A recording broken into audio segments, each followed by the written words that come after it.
Dead economy ಆರೋಪಕ್ಕೆ Modi strong counter ಒಂದನ್ನು ಕೊಟ್ಟಿದ್ದಾರೆ. ಇನ್ನು ಟ್ರಂಪ್ ಅಣ್ಣನಿಗೆ ಇಂಡೈರೆಕ್ಟ್ ಟಕ್ಕರ್ ಕೊಟ್ಟ ನರೇಂದ್ರ ಮೋದಿ, ಸ್ವದೇಶಿ ಮಂತ್ರ ಜಪಿಸಿದ ಪ್ರಧಾನಿ ನರೇಂದ್ರ ಮೋದಿ. ಡೆಡ್ ಎಕಾನಮಿ ಆರೋಪಕ್ಕೆ ಮೋದಿ ಸ್ಟ್ರಾಂಗ್ ಕೌಂಟರ್, ಟ್ರಂಪ್ ಅಣ್ಣನಿಗೆ ಇಂಡೈರೆಕ್ಟ್ ಟಕ್ಕರ್ ಕೊಟ್ಟ ನರೇಂದ್ರ ದಾಮೋದರ್ ದಾಸ್ ಮೋದಿ. ಸ್ವದೇಶಿ ಮಂತ್ರ ಜಪಿಸಿದ ಪ್ರಧಾನಿ ನರೇಂದ್ರ ಮೋದಿ. ಎಲ್ಲ ದೇಶಗಳು ಸ್ವಂತ ಪ್ರಯೋಜನಗಳತ್ತ ಗಮನ ಹರಿಸಿವೆ. ಹಾಗಾಗಿ ಭಾರತ ಶೀಘ್ರದಲ್ಲೇ 3ನೇ ಅತಿದೊಡ್ಡ ಆರ್ಥಿಕ ಶಕ್ತಿಯಾಗಿ ಹೊರಹೊಮ್ಮಲಿದೆ. ಹೀಗಾಗಿ ನಮ್ಮ ಆರ್ಥಿಕ ಅನುಕೂಲಗಳತ್ತ ಹೆಚ್ಚು ಗಮನ ಹರಿಸಬೇಕು. ಇದಕ್ಕಾಗಿ ಅಗತ್ಯವಿರುವ ಎಲ್ಲ ಕ್ರಮಗಳನ್ನು ಕೇಂದ್ರ ಕೈಗೊಳ್ಳುತ್ತಿದೆ. ರಾಜಕೀಯ ಪಕ್ಷಗಳು ಪಕ್ಷ ಭೇದ ಮರೆತು ವರ್ತಿಸಬೇಕು. ದೇಶದ ಹಿತಕ್ಕಾಗಿ ಸ್ವದೇಶಿ ಉತ್ಪನ್ನಗಳ ಕ್ರಾಂತಿಯಾಗಬೇಕು. ಕೇವಲ ಭಾರತದಲ್ಲಿ ಭಾರತೀಯರು ಉತ್ಪಾದಿಸಿದ ವಸ್ತುಗಳು ಮಾತ್ರ ಖರೀದಿಸಿ. ದೇಶವಾಸಿಗಳಿಗೆ ಕರೆ ಕೊಟ್ಟ ಪ್ರಧಾನಿ ನರೇಂದ್ರ ಮೋದಿ. ಬ್ರಿಟಿಷರ ಕಾಲಘಟ್ಟದಲ್ಲಿ ಮೋಹನ್ ಚಂದ್ ಕರಮಚಂದ್ ಗಾಂಧಿ ಅರ್ಥಾತ್ ಮಹಾತ್ಮ ಗಾಂಧೀಜಿ ಯಾವ ನಿರ್ಣಯಗಳನ್ನು ಕೈಗೊಂಡ್ರೋ ಅದೇ ನಿರ್ಣಯಗಳತ್ತ ದೇಶದ ಪ್ರಧಾನಿ ನರೇಂದ್ರ ದಾಮೋದರ್ ದಾಸ್ ಮೋದಿಜಿ. ಟ್ರಂಪ್ ಒಂದು ಕಡೆ ಹೇಳ್ತಾನೆ, ಭಾರತಕ್ಕೆ ಸುಂಕ ವಿಧಿಸ್ತೀನಿ, ಭಾರತದಿಂದ ಆಮದಾಗುವಂತಹ ಸರಕುಗಳಿಗೂ ಸುಂಕ ವಿಧಿಸ್ತೀನಿ, ಭಾರತಕ್ಕೆ ರಫ್ತು ಮತ್ತು ಆಮದು ಎರಡಕ್ಕೂ ಸುಂಕ ವಿಧಿಸ್ತೀನಿ ಅಂತ ಹೇಳಿ ಚೀನಾ ದೇಶದವರ ಜೊತೆ ವರ್ತನೆ ಮಾಡಿದಂತೆ ಭಾರತ ದೇಶದ ಜೊತೆಯೂ ಕೂಡ ಅದೇ ತರಹದ ವರ್ತನೆಯನ್ನು ಕಂಟಿನ್ಯೂ ಮಾಡಿದ್ದ. ಆದರೆ ನರೇಂದ್ರ ಮೋದಿ ಸ್ವದೇಶಿ ಉತ್ಪನ್ನಗಳತ್ತ ಹೆಚ್ಚು ಆಸಕ್ತಿ ಕೊಡಿ, ಜೊತೆಗೆ ಪಕ್ಷ ಭೇದವನ್ನು ಮರೆತು ಪಕ್ಷಾತೀತರಾಗಿ ನಾನು ಕಾಂಗ್ರೆಸ್ಸು, ನಾನು JDS, ನಾನು BSP, ನಾನು ಮತ್ತೊಂದು, ನಾನು ಮಗದೊಂದು ಅನ್ನೋದನ್ನ ಬಿಟ್ಟು ಕೇಂದ್ರ ಸರ್ಕಾರದ ಈ ನಿರ್ಧಾರಕ್ಕೆ ಬೆಂಬಲ ಕೊಡಿ. ಅದರ ಅರ್ಥ ದೇಶದ ಏಳಿಗೆಗಾಗಿ, ದೇಶದ ಅಭಿವೃದ್ಧಿಗಾಗಿ, ದೇಶದ ಡೆವಲಪ್ಮೆಂಟಿಗಾಗಿ, ಸ್ವದೇಶಿ ವಸ್ತುಗಳ ಸಂಗ್ರಹಕ್ಕಾಗಿ ಮತ್ತು ಅದರ ಖರೀದಿಗೆ ನೀವೆಲ್ಲರೂ ಕೂಡ ಸಾಥ್ ಕೊಡಬೇಕು. ನೋಡಿ, ನಮ್ಮ ದೇಶದಲ್ಲಿ ಒಂದು ಐಫೋನ್ ಕಂಪನಿಗಳನ್ನು ಓಪನ್ ಮಾಡೋದಕ್ಕೆ ಬಿಟ್ಟಿರಲಿಲ್ಲ ಇದೇ ಟ್ರಂಪ್, ಡೊನಾಲ್ಡ್ ಟ್ರಂಪ್. ಐಫೋನ್ನಂತಹ ಬಹುದೊಡ್ಡ ಪ್ರತಿಷ್ಠಿತ ಕಂಪನಿಗೂ ಕೂಡ ಸೂಚನೆ ಕೊಟ್ಟಿದ್ದ, ಖಡಕ್ ಎಚ್ಚರಿಕೆಯನ್ನು ಕೊಟ್ಟಿದ್ದ.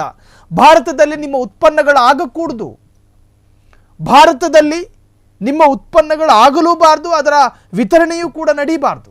ಬೇಕಾದರೆ ನಮ್ಮ ದೇಶದಲ್ಲಿ ಮತ್ತೊಂದು ಖಾತೆನ ಓಪನ್ ಮಾಡ್ಕೊಳ್ಳಿ ಅಂತ ಹೇಳಿ ಐಫೋನ್ ಕಂಪನಿಯನ್ನು ಕೂಡ ತಡೆದಿದ್ದ ಡೊನಾಲ್ಡ್ ಟ್ರಂಪ್ ಭಾರತದ ಏಳಿಗೆಯನ್ನು ಸಹಿಸೋದಿಲ್ಲ, ಭಾರತದ ಅಭಿವೃದ್ಧಿಯನ್ನು ಸಹಿಸೋದಿಲ್ಲ.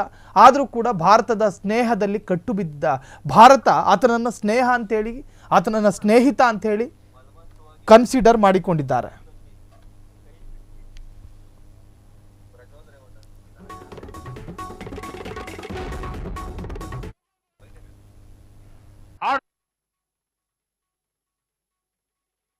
जो चीज भारत के लोगों द्वारा बनी है, भारत के लोगों के कौशल्य से बनी है, भारत के लोगों के पसीने से बनी है, हमारे लिए बहुत स्वदेशी है. हमें वोकल फॉर